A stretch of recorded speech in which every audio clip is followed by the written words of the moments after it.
And now we're on to Lissa's questions. So your album drops November 10th. Yeah. However, it leaked yesterday. Oh, yeah, bad. Yesterday's a bad day for me. I know. I follow you on Twitter, and I know you weren't too happy about that. Mm-hmm. Elaborate more about how that affects you as an artist. It's inevitable though. You know it's gonna happen. It's just one of them things like, how you gonna deal with it? You know, I dealt with it rough at first, but then I was just like, man, let go and let God, man. I got a lot of fans, but my whole situation is different though. You know, I'm not necessarily I have a deal, but I'm not necessarily like a big mainstream artist, and I don't like, I don't have a radio record. You know, my one radio record that I did have was kind of, it was all right. It wasn't like a big smash or nothing like that.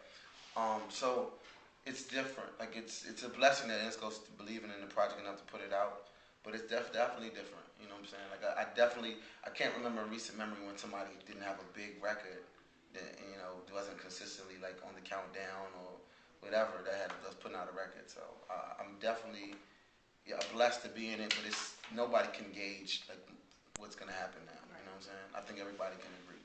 Well, I'm a DJ, so I downloaded the album. Mm-hmm. It's brilliant. It's Thank amazing. you so much.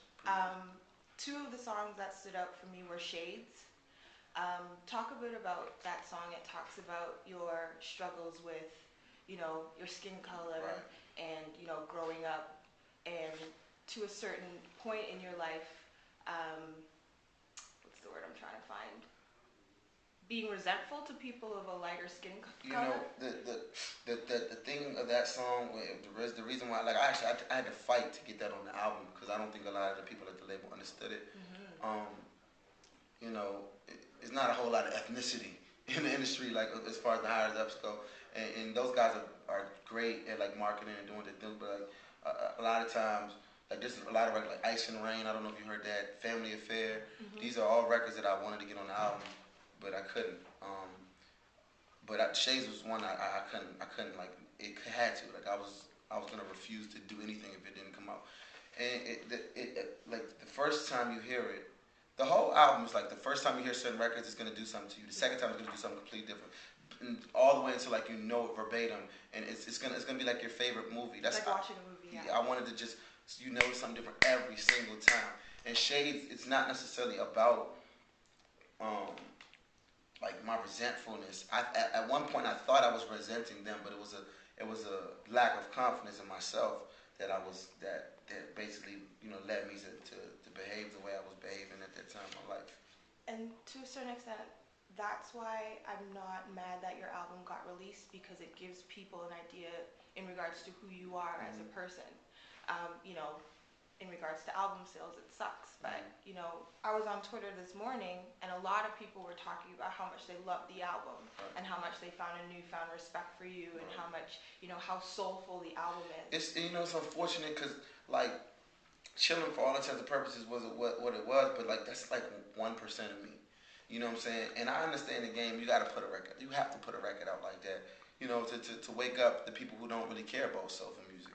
So now, it's on now. After this Right. album, it's like, all right, y'all know what I want to make now. So be prepared. Like I'm not here to be a pop act. Mm-hmm.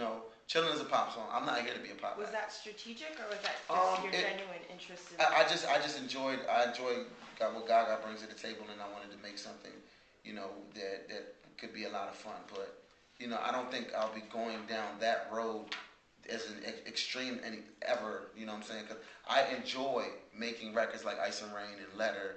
Like that's where my heart is. Like that's what I want to live by and die by in this music industry. Is records like that. And it's like I had to take everything that came with Chillin', the good and the bad. Like even talking to radio stations that would probably never play another WALE record again. Mm-hmm. Like I'm like, we're making this relationship. Why? Because I have a record with the #1 pop girl on it. But you're not gonna play the record when I'm talking about issues or talking about whatever. So it's one of those situations where you gotta take the good with the bad. But I'm just glad. I think the world knows who I am, and I'm just glad like people are respecting what I'm doing. So whether I sell 10 records or 10,000 records, I know that the people are gonna like feel the words and feel who I am. Your background, you're African. Yes. What part of Africa are you from? No, I'm Nigerian. Both of my parents are Nigerian. I haven't actually been to Nigeria, but definitely probably. He's been to Nigeria. Oh, okay, so you're more Nigerian than me. There's a track that didn't make the album, My Sweetie. iTunes. Yeah, it's on iTunes. Okay. Tell us more about that. What were the influences? Who produced that track? Apple Juice Kid. It was an idea that I had about almost a year ago.